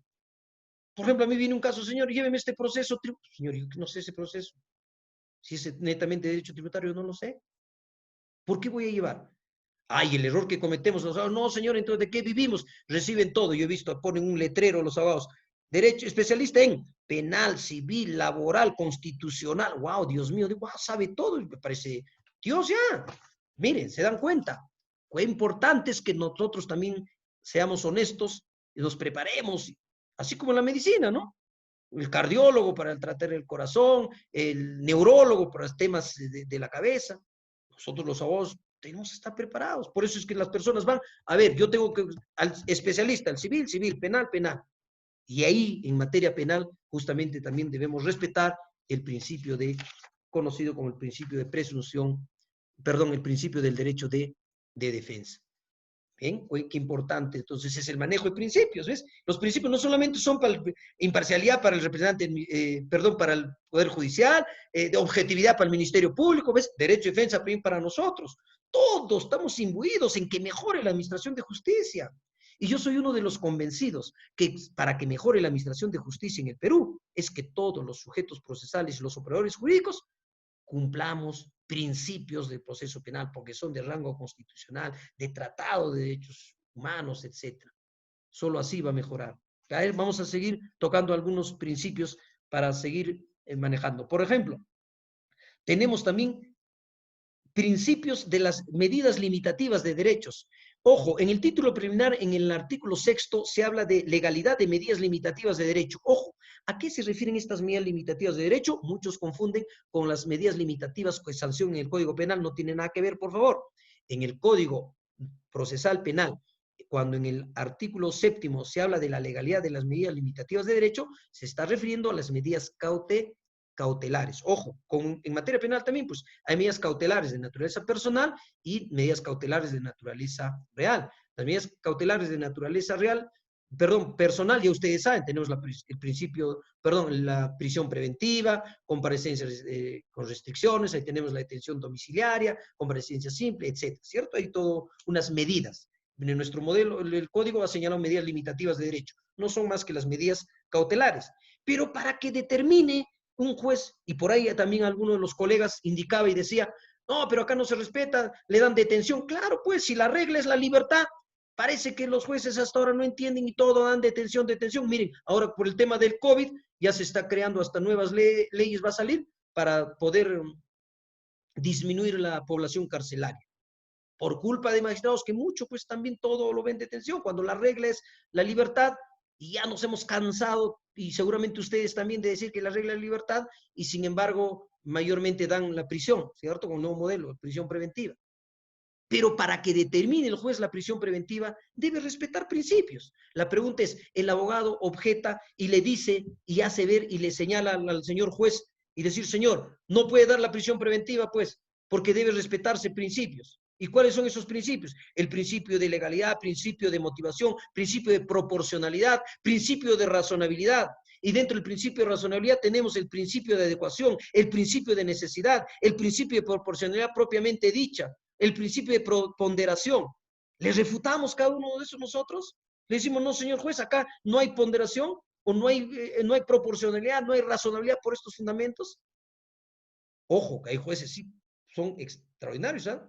Yo tuve la suerte de estar en algunas audiencias y dice, a ver, señor abogado, Vamos, usted explíqueme, referido a la necesidad, referido a la proporcionalidad, referido a la razonabilidad de la solicitud de prisión preventiva del Ministerio Público. ¿Usted cómo va a contradecir respecto a esos tres aspectos? Entonces debemos estar preparados. Entonces, ¿qué principios? Los voy a anunciar de manera somera para que manejen. Respecto a la legalidad de estas medidas, llámese prisión preventiva, que comparecencia para que nuestro nuevo modelo lo conoce como legalidad de medidas limitativas, también se respeta principios. Los que conocen, principio de jurisdiccionalidad. ¿Quién es el único que puede determinar prisión preventiva o medidas cautelares? El juez. Por eso es principio de jurisdiccionalidad. Otro, principio de legalidad. Solo se puede establecer medidas cautelares, las taxativamente señaladas en la norma procesal correspondiente. Si no, no se puede. Otro, principio de motivación. Ya sabemos lo que ustedes indican. Sí, debe estar fundamentado como principio de la fundamentación. Y ahí tenemos el principio de proporcionalidad y también principio de razonabilidad que se debe manejar. Bien, hay una pregunta, vamos a seguir, queremos escucharlo. A ver, lo escuchamos, doctora Vladimir. ¿Quién o creo que está el doctor Rildo Omar? Sí, doctor, buenas noches. Igualmente a todos los colegas que están presentes en la presente ponencia. Justamente estaba escuchando que el principio de proporcionalidad, el principio de igualdad de armas, de objetividad, más que nada lo estamos enfocando ya en el proceso como tal, sobre todo lo estamos enfocando en el juicio oral. Justamente hace poco hacía referencia a uno de los colegas, justamente en la etapa intermedia. Yo creo que, bueno, yo quisiera que un poquito también nos enfoquemos. Este curso creo lo estamos dirigiendo más que nada para lo que es asistente en función fiscal, y se supone, o tengo por entendido, que nos estamos nos estamos encaminando a lo que es trabajar, ¿no?, a futuro en el Ministerio Público. En algún momento tal vez como asistentes en función fiscal y ejercer a futuro tal vez como fiscales. Entonces, bueno, quien les habla ya digamos, ha pisado campo lo que es en el Ministerio Público. Lo que mayormente se ve exactamente es que no se están cumpliendo todos estos principios. Entonces, nosotros, como tal vez a futuro, como ya asistentes en función fiscal o fiscales, nosotros de qué manera podemos hacer que estos principios se puedan cumplir como tal. Hemos visto muchas veces, sobre todo los abogados de oficio, ¿no?, que te dicen, oye, Tito, ya regreso, tómale la declaración. Entonces nosotros como operadores, ¿no?, ¿qué deberíamos hacer y cómo haríamos para que estos principios se cumplan como tal? Bueno, a eso es lo que yo quisiera que nos podamos encaminar un poquito, tal vez. Si tal vez estoy equivocado, pues por favor me puedan corregir. Muchas gracias. Bien, gracias más bien por su pregunta. Miren, vuelvo a repetir, el tema de ser operador jurídico, de ser fiscal, juez, abogado, en este caso de ser fiscal, es porque tienen esa decisión de poder ser representantes del Ministerio Público. Es igual, si alguien dice, yo quiero ser abogado, pues tienes esa oportunidad, esa decisión de ser abogado, porque también puedes tener la decisión de poder ser un empresario o de poder ser contador, ingeniero. Cada quien asume su futuro, su perspectiva. Entonces, solamente cuando tienes esa forma de poder, como vocación, involucrarte en este tema como representante del Ministerio Público, vas a hacer que se respete. Pero si no, solamente están por cuestiones de necesidad, de poder ganar dinero, de tener un sueldo seguro, o decir, para mí es un poder el ser fiscal, pues no van a respetar no solamente la institución de ser representante del Ministerio Público, sino respetar principios. ¿Qué pasa? Sí, se ha visto. Antiguamente sí, yo he visto casos cuando con lo que indica su colega, es cierto. A veces iban y el representante del Ministerio Público decía, sé que tómenle nomás al policía, tómala nomás, y yo ya vengo. Al abogado le decía, no puedo estar, ya en algún momento vuelve a firmar si usted gusta. Y hay abogados que dicen, bueno, tómale nomás, yo regreso. Y definitivamente, pues si está pasando eso, es porque, número uno, el Ministerio Público no asume su función de dirección, como director de la investigación, y el abogado también que contribuye. Pero también hay representantes del Ministerio Público extraordinarios. Yo he visto que agarran, pero eso sí, saben organizar, se llama organizar el despacho fiscal.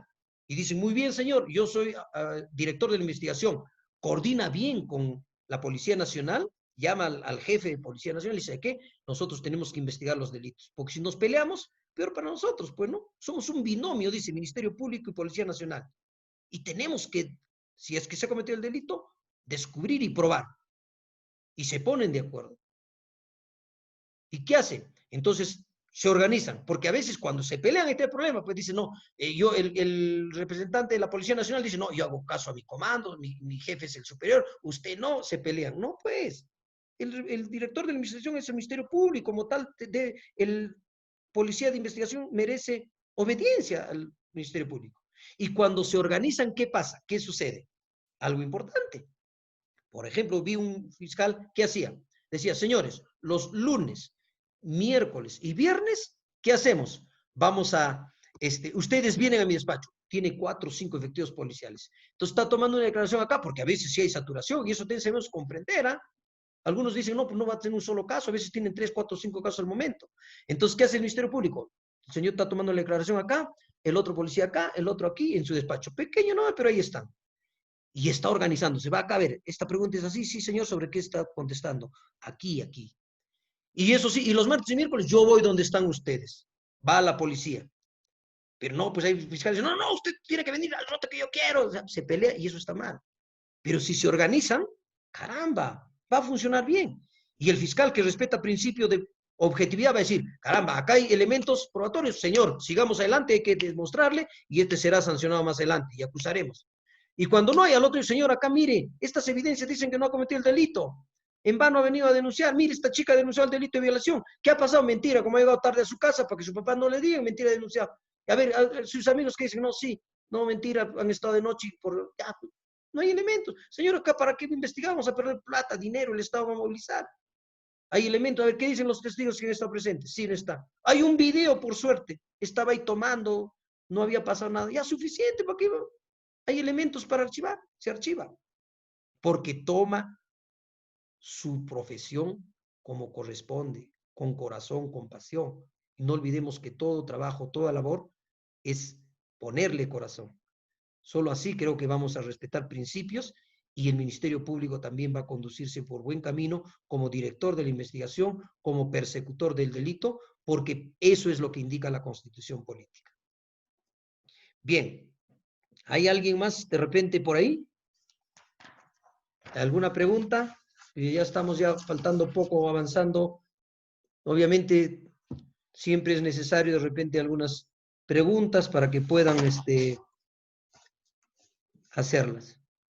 Bien, sigamos avanzando. Miren, entonces, como había indicado, para determinar las medidas cautelares, habíamos indicado que debe respetarse el principio de jurisdiccionalidad, de legalidad, de motivación, principio de proporcionalidad y principio de razonabilidad, ¿cierto?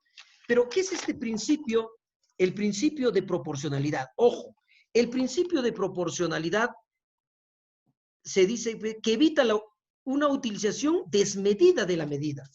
Lógico, ¿para qué? Si en ciertos casos, y ahí sus colegas tienen razón, si hay casos de hurto en los cuales puede imponérsele una comparecencia con restricciones, ¿por qué necesariamente hay que imponerle una prisión preventiva?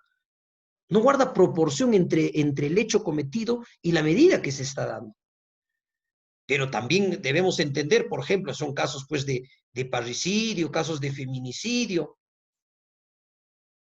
Entonces ahí sí pues la proporcionalidad con la prisión preventiva va a guardar mayor razonabilidad. Entonces cada caso concreto, cada caso es particular. Y ahí cómo es importante entonces que al momento que va a tomar la decisión el juez, cuando cita a la audiencia de prisión preventiva, por ejemplo, ahí va a estar el representante del Ministerio Público, va a fundamentar por qué. ¿Por qué debe darse la medida de prisión preventiva? Y ahí va a dar los fundamentos no solamente los que conocemos y en la jurisprudencia que ustedes también tienen conocimiento, sino va a decir, señor, a ver, fundamente. Y si no fundamente, entonces el abogado estará ahí para decir, señor, ¿cómo va a dar una prisión preventiva? Si no hay proporcionalidad de la medida, se estaría vulnerando el principio de proporcionalidad.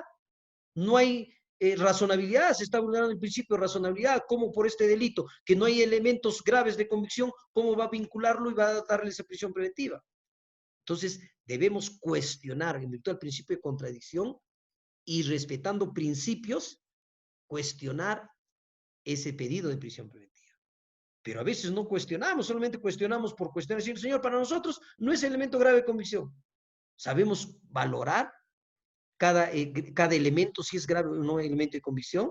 Sabemos si ese caso aplicar y cómo debe interpretarse el principio de razonabilidad, de proporcionalidad en cada caso concreto. También es un papel importante. Entonces, los que están preparándose como representantes del Ministerio Público, ya estamos viendo principios procesales y es necesario que conozcan, pues, ¿no? Porque, ojo, el fiscal no va a decir, señor, yo solamente quiero conocer principio de objetividad que como órgano persecutor y nada más. No, tengo que conocer todos los principios, porque si no, ¿cómo respeto el principio de presunción de inocencia? ¿Cómo respeto el principio del derecho de defensa? ¿Cómo respeto el principio de libertad probatoria? ¿Cómo respeto los demás principios? Ese representante del Ministerio Público tiene que conocerlo. Es importante que el representante del Ministerio Público maneje principios del proceso penal, porque, ojo, los principios son para todos los operadores. Que sí tiene sus propios principios, como es el principio de objetividad que les he indicado, que debe manejarlo mejor, y a veces ni lo manejan ni saben. Yo voy a hacer pregunta y yo he tenido la oportunidad de estar en algunos fiscales y decían, no, señor, yo estoy investigando, yo soy imparcial. Un ratito le dije, señor, ¿qué pasa, señor representante del Ministerio Público? Y usted dice que está investigando de manera imparcial. Lo siento, señor, usted no es juez. El principio de imparcialidad es para el juez. Usted está imbuido del principio de objetividad. Y ese principio a usted le obliga que si hay elementos de convicción y a futuro va a acusar, hágalo, ponga todo el aparato que tiene fiscal, no solo con sus fiscales adjuntos, sus peritos, todo en la oficina criminalística para descubrir el delito. Pero también, señor, si no lo hay, este principio le obliga a usted, el principio de objetividad, de que si no hay elementos y más bien hay actos de investigación que determinen que no se cometió el delito, archívelo.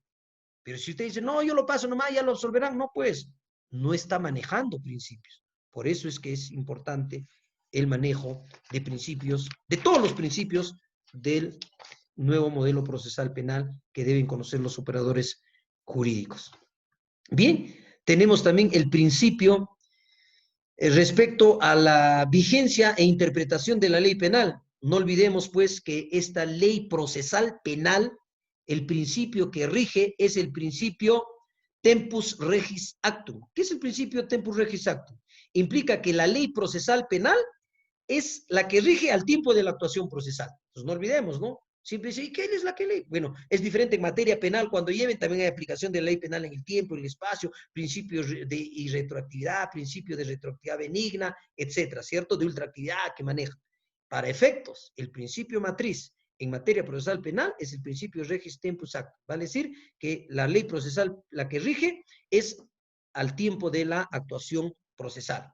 Sin embargo, también en materia procesal penal, cuando hay dos leyes y si por A o B la ley más favorable tiene que aplicarse retroactivamente, también consagra el principio de retroactividad benigna en materia procesal penal.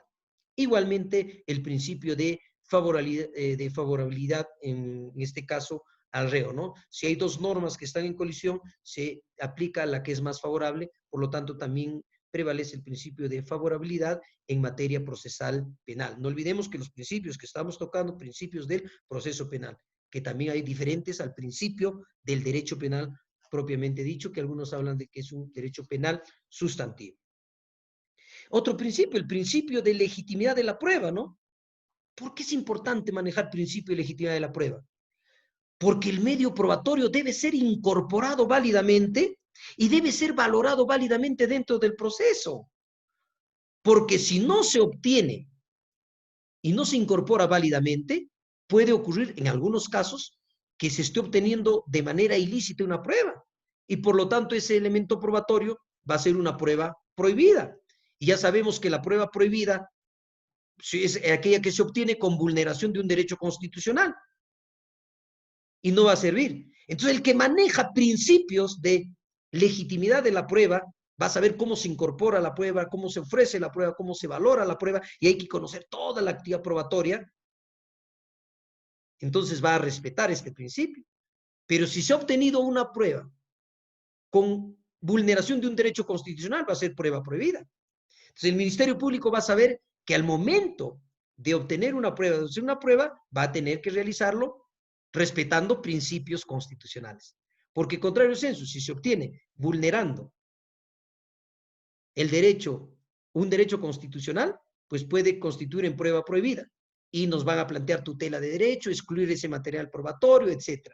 Entonces, como fiscales, ahí está creo que el trabajo que se debe hacer un futuro fiscal, ¿no? Es el de obtener las pruebas en virtual respeto del principio de la legitimidad de la prueba, para no obtener alguna prueba con vulneración de un derecho constitucional que al final puede constituir en prueba prohibida. Entonces vamos, yo creo que respetando estos principios y va a ir mejorando también la administración de justicia. Bien, ya habíamos hablado del principio del derecho de defensa, tanto el derecho de defensa material, el defensa técnica, ¿no? El principio de no autoincriminación, ya sabemos, toda la vida decía el principio de autoincriminación, que la persona no puede autoincriminarse, pero lamentablemente a veces pasa, pues, a veces ocurre. Y yo he visto que también algunos abogados y también fiscales, hay que tener mucho cuidado, por favor. ¿Qué le dicen? Mira, vas a ir a juicio, vas a ir, y mira, la pena va a ser muy, muy alta, mejor para que sea baja y suspensiva, de una vez ya reconoce el hecho, preferible. ¿Debe autoincriminarse? No puede haber ofrecimientos, representante del Ministerio Público no puede haber ofrecimientos. A muy diferentes, ojo, hay tales elementos, y yo a futuro voy a ir a juicio oral, y sin embargo, que su abogado defensor le haga conocer institutos procesales como la terminación anticipada, principio de oportunidad, conclusión anticipada del juicio oral, que va a permitir, y eso por estrategia se aplicará, pero a veces no, por no investigar bien, por no hacer bien, no de frente a terminación o de frente a un instituto procesal diferente, tampoco podemos hacerlo. Es una forma de vulnerar el principio de autoincriminación, decirle, no señor, reconoce tú mismo el hecho, reconoce. ¿Ya? Entonces, el principio de no autoincriminación no se le puede ofrecer que a futuro va a ser menos penas, dádivas, esas cosas, no. Yo creo que también se debe tener mucho cuidado al momento de tratar, siempre como habíamos indicado, a esa persona que está siendo procesada, respetando el principio de presunción de inocencia y también para no vulnerar el principio de no autoincriminación. Y bien, hay un principio que se llama el principio de prevalencia, que está en el artículo 10 del título preliminar. ¿Qué significa el principio de prevalencia? Que todas las normas del título preliminar, que estos principios que tienen rango constitucional que les he indicado, prevalecen sobre cualquier disposición. Es decir, si hay incompatibilidad en que alguna norma procesal penal respecto a los principios, siempre prevalece un principio respecto a toda norma. Ese viene a ser el principio de prevalencia. Bien, a ver, creo que hay una pregunta por acá, vamos a ver. Dice, doctor Edson, quería preguntar sobre la carga de la prueba relacionada al principio acusatorio. La acusación válidamente formulada, admitida y probada que produce eficacia, efecto vinculante al principio acusatorio. A ver, quería preguntar sobre la carga de la prueba relacionada al principio acusatorio. La acusación válidamente formulada, admitida y probada que produce eficacia, efecto vinculante del principio acusatorio. Bien, miren, cuando se habla de la carga de la prueba, definitivamente se dice que en materia penal quien tiene la carga de la prueba es el representante del Ministerio Público. Quien debe probar el delito, definitivamente es el Ministerio Público, el fiscal. Y para eso tiene que desarrollar todo el aparato de investigación. Cuando estamos a nivel de investigación preparatoria, lo que hace es acumular actos de investigación. Esos actos de investigación va a servir ¿para qué? Justamente para, si es que son actos de investigación que van a permitir demostrar que a futuro puede haber cometido el delito y merecer una sentencia, pues el fiscal esos actos, esos elementos de investigación le va a permitir emitir una acusación. Entonces el fiscal tiene que estar vinculado a su acusación y sostener dónde va a ser una calificación ya más idónea, correcto, al momento de su acusación, pues. Ahí va a tener que hacer una calificación de los hechos y va a emitir una acusación. Por lo tanto, en el debate va a tener que debatirse en el juicio oral la acusación. Ahí viene el principio de congruencia procesal. Señor, a mí me van a sentenciar de lo que me están acusando, pues. Aquí de manera excepcional puede presentarse lo que se llama una acusación principal y una acusación alternativa, pero a veces abusan. ¿Y sabe por qué ocurre eso? Porque el fiscal a veces no está preparado. El fiscal debe estar preparado en dogmática penal, teoría del delito. Y ahí tiene que hacer una imputación concreta a nivel de acusación. Entonces, si el fiscal conoce teoría del delito, sabe subsumir el hecho. Con el conocimiento de teoría del delito, de dogmática penal, el hecho concreto va a ser una calificación precisa. Entonces ya no va a ir a jugar a vacilar, pues que si no ha cometido el delito A, va a cometer el B. En otros países no existe. La imputación es única. Principio de imputación. Principio de congruencia procesal. Señor, te acuso por un hecho, ese hecho está subsumido a algún tipo penal y principio de congruencia procesal. Por lo que se está acusando, se va a juzgar. Excepcionalmente, si después de los debates se demuestra otro hecho, puede haber desvinculación y puede nacer otra calificación y tiene que hacerse otro dictamen y tiene que respetarse otro plazo para que se defienda. Pero normalmente eso no debe ocurrir, pues son cuestiones excepcionales. En el Perú lo que ocurre a veces es que la excepción la hacen regla, pues. Entonces, ¿qué hacen? El fiscal a veces juega la tinca, pero no. Acusación principal, peculado doloso. Si no me resulta, voy a culposo. O sea, por favor. Aquí las cosas son serias, con un trabajo idóneo de dogmática penal, de teoría del delito y de teoría del caso, de planteamiento de teoría del caso. Porque caso contrario es jugar, creo que a la tinca. Y la libertad del ser humano es uno de los grandes bienes jurídicos que se tiene que proteger. Y la única manera de proteger para mí es respetando principios procesales, principios penales, conocimiento de la dogmática penal, de la teoría del delito, conocimiento de la teoría del hecho, plantear bien una teoría del caso y en el juicio oral enfrentar bien con conocimientos de las reglas de litigación oral, de interrogatorio, de contrainterrogatorio. Todos debemos manejar ese tema. A ver, dice, el fiscal debe dominar teoría del delito para calificar el delito y no probar la suerte de la acusación principal, la accesoria alternativa, lo que les acabo de mencionar. Por supuesto, para mí la única manera de garantizar que no haya arbitrariedad en un proceso cuando se juzga a una persona, porque no olvidemos que esa persona que está sometiendo a proceso está amparada en el principio de presunción de inocencia y por lo tal se respeta su dignidad de esa persona.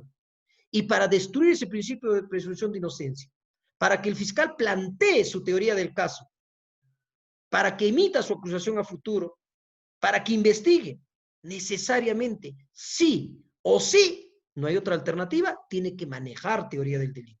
Si no conoce, fiscal que no conoce teoría del delito, disculpen, no tiene nada que hacer ahí. Yo soy las cosas sinceras. ¿Cómo va? O sea, no podemos ir a jugar con la libertad de las personas. Para que un representante del Ministerio Público pueda ser tal, pueda ser fiscal y considerado como tal, no hay otra en el Perú. Tenemos que conocer teoría del delito, dogmática penal. ¿Por qué? Porque al final eso va a permitirme hacer una calificación precisa de los hechos. Estos hechos tienen que subsumirse en el tipo penal. Esos hechos deben subsumirse si esa conducta es típica. Esa conducta es típica. Se subsume con la tipicidad objetiva y tipicidad subjetiva o no. Además es antijurídica, es culpable, hay que analizar todas las categorías del delito. Y sé que en este módulo, y yo por eso quiero felicitar a esta institución prestigiosa que me ha invitado a ser docente de este módulo, sé que más adelante van a dictar también temas de teoría del delito, planteamiento de teoría del caso, alegato de apertura, clausura, es decir, hay mucho para trabajar. Creo que también más adelante estoy invitado a un módulo más, encantado de compartir, tengan la seguridad que de mi parte, lo poco que he aprendido en materia jurídico penal y procesal penal, estaremos compartiendo. Siempre he dicho, nosotros todos tenemos que seguir aprendiendo, nadie es dueño de la verdad, pero a mejor estudio, a mejor conocimiento, mejor también va a transparentarse el proceso penal y creo que el beneficiado va a ser la población, los seres que están siendo procesados. Solo así vamos a tener un derecho penal y un derecho procesal penal que que garantice que se lleve un debido proceso, que si a las personas que hay que sentenciarlas tendrán que merecer su sanción y las que no también tendrán que absolverlas. Es por ello que yo soy uno de los convencidos que este nuevo modelo procesal, guardo esperanzas que va a servir y va a permitirnos transparentar la administración de justicia y sobre todo evitar la arbitrariedad cuando se respeta principios procesales dentro del proceso. Yo les agradezco, salvo que haya una pregunta, porque hemos, creo que, desarrollado lo pertinente referido a principios del proceso penal en el nuevo modelo procesal. Si no hay ninguna pregunta, mis agradecimientos, sobre todo a Enalicase por permitirme haber estado en esta ponencia o en este curso, en este módulo. Hasta pronto, muchísimas gracias, me despido.